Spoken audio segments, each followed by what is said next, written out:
Assalamualaikum warahmatullahi wabarakatuh. Perkenalkan, nama saya Ahmad Hairan. Jadi di sini saya bersama Muhammad Jaini.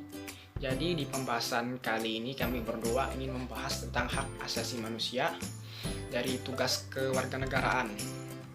Oke, langsung saja saya mulai. Jadi kita masuk ke pengertian dulu. Jadi hak asasi manusia. Nah, kita artikan dulu apa yang dimaksud dengan hak. Jadi hak adalah segala sesuatu yang wajib didapatkan manusia sebelum dia lahir sampai dia meninggal dunia. Kemudian yang dimaksud dengan asasi adalah dasar atau pokok. Jadi dapat disimpulkan secara sederhana hak asasi manusia adalah hak dasar manusia menurut kodratnya.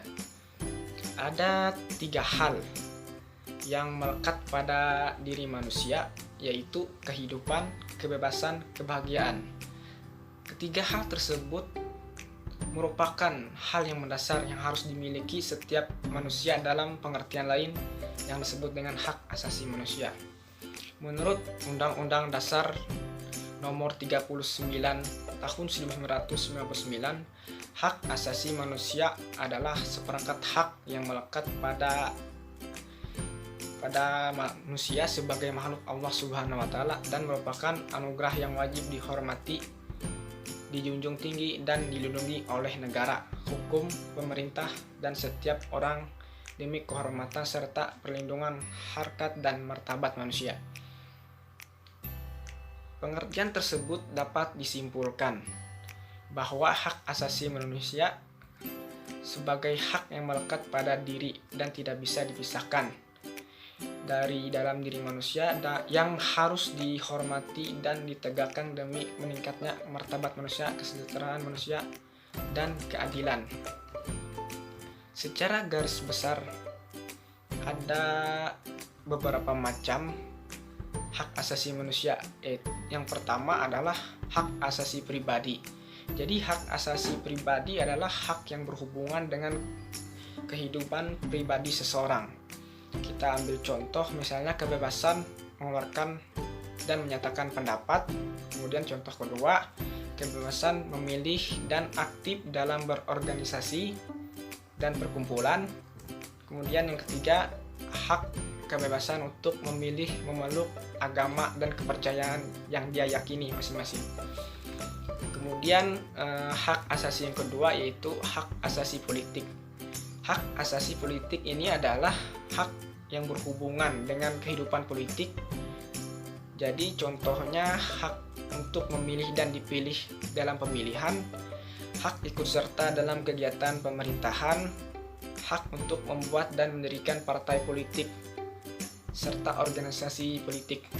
Kemudian hak asasi yang ketiga yaitu hak asasi hukum, yaitu hak yang berkaitan dengan hukum dan pemerintah. Contohnya sebagai berikut, yaitu hak mendapatkan perlakuan yang sama di depan hukum dan pemerintah. Yang kedua, hak mendapat pelayanan dan perlindungan dari hukum. Yang keempat, kemudian hak asasi yang keempat adalah hak asasi ekonomi, yaitu hak yang berhubungan dengan kegiatan perekonomian. Contoh dari hak asasi ekonomi ini yang pertama yaitu adalah hak kebebasan melakukan jual beli, hak kebebasan, kemudian yang kedua hak kebebasan mengadakan perjanjian kontrak, kemudian hak mendapat sesuatu dari pekerjaan yang layak. Kemudian hak asasi yang kelima yaitu hak asasi peradilan, adalah hak yang berhubungan dengan peradilan. Contoh hak asasi peradilan yaitu sebagai berikut. Yang pertama, hak atas perlakuan yang sama dalam tata cara peradilan, hak persamaan atas perlakuan penggeledahan, penangkapan, penahanan, dan penyelidikan di depan hukum. Kemudian hak asasi sosial budaya. Jadi yang dimaksud dengan hak asasi sosial budaya adalah hak yang berhubungan dengan kehidupan bermasyarakat. Jadi contohnya adalah hak mendapat pendidikan, hak mendapat pengajaran, hak untuk mengembangkan budaya yang sesuai dengan bakat dan minatnya, kemudian hak untuk berteman dengan siapapun. Oke, mungkin selanjutnya akan disampaikan oleh teman saya Muhammad Jaini tentang sejarah. Untuk pembahasan selanjutnya kami akan membahas yaitu sejarah hak asasi manusia. Untuk yang pertama yaitu sejarah hak asasi manusia di dunia. Sejarah hak asasi manusia berawal dari dunia barat atau Eropa. Seorang filsuf Inggris pada abad ke-17, John Locke, merumuskan adanya hak alamiah yang melekat pada setiap diri manusia, yaitu hak atas hidup, hak atas kebebasan, dan hak atas milik. Pada waktu itu, hak masih terbatas pada bidang sipil atau pribadi dan politik. Sejarah perkembangan hak asasi manusia ditandai adanya 3 peristiwa penting di dunia barat, yaitu Perjanjian atau Piagam Magna Carta, Revolusi Amerika, dan Revolusi Prancis. Nah, untuk pertama yaitu Magna Carta pada tahun 1215. Piagam atau perjanjian antara Raja John dari Inggris dengan para bangsawan juga disebut dengan Magna Carta.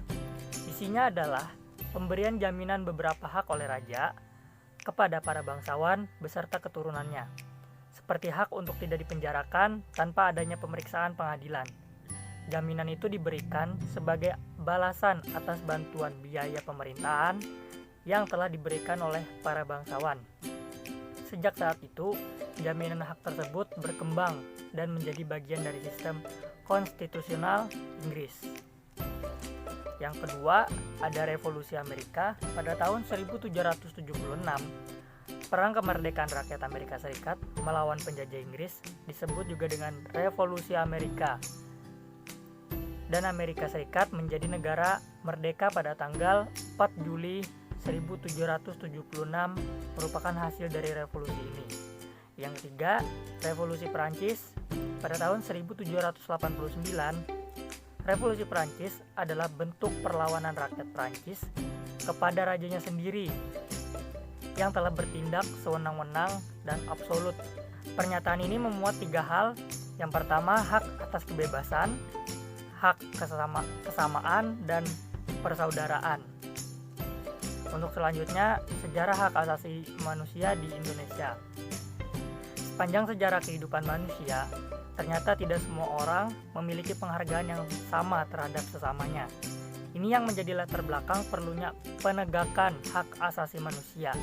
Manusia dengan teganya merusak, mengganggu, mencelakakan, dan membunuh manusia lainnya. Bangsa yang satu dengan semena-mena menguasai dan menjajah bangsa lain. Untuk melindungi harkat dan martabat kemanusiaan yang sebenarnya, sesama umat antar umat manusia, hak asasi manusia itu dibutuhkan. Berikut adalah beberapa contoh atau sejarah tentang penegakan hak asasi manusia di Indonesia. Yang pertama, pada masa pra-kemerdekaan. Pemikiran modern tentang HAM atau hak asasi manusia di Indonesia baru muncul pada abad ke-19. Orang Indonesia pertama yang secara jelas mengungkapkan pemikiran mengenai HAM adalah Raden Ajeng Kartini. Pemikiran itu diungkapkan dalam surat-surat yang ditulisnya 40 tahun sebelum proklamasi kemerdekaan. Yang kedua, ada pada masa kemerdekaan. Pada masa Orde Lama, gagasan mengenai perlunya hak asasi manusia selanjutnya berkembang dalam sidang BPUPKI. Tokoh yang gigih membela agar HAM diatur secara luas dalam Undang-Undang 1945 dalam sidang itu adalah Muhammad Hatta dan Muhammad Iman. Tetapi upaya mereka kurang berhasil. Hanya sedikit nilai-nilai HAM yang diatur dalam Undang-Undang 1945. Sementara itu, secara menyeluruh HAM diatur dalam Konstitusi RIS dan UUD-S 1950. Pada masa Orde Baru, pelanggaran HAM pada masa Orde Baru mencapai puncaknya. Ini terjadi terutama karena HAM dianggap sebagai paham liberal atau paham barat yang bertentangan dengan budaya timur dan Pancasila. Karena itu, HAM hanya diakui secara sangat minimal. Komisi Hak Asasi Manusia dibentuk pada tahun 1993. Namun, komisi tersebut tidak dapat berfungsi dengan baik karena kondisi politik. Berbagai pelanggaran HAM terus terjadi. Bahkan disinyalir terjadi pula berbagai pelanggaran HAM berat. Hal itu akhirnya mendorong munculnya gerakan reformasi untuk mengakhiri kekuasaan Orde Baru.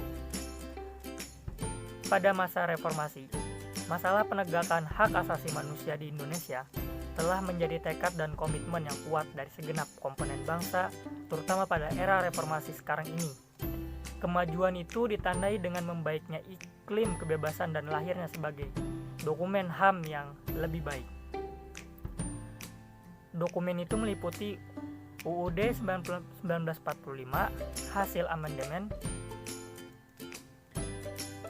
TAP MPR nomor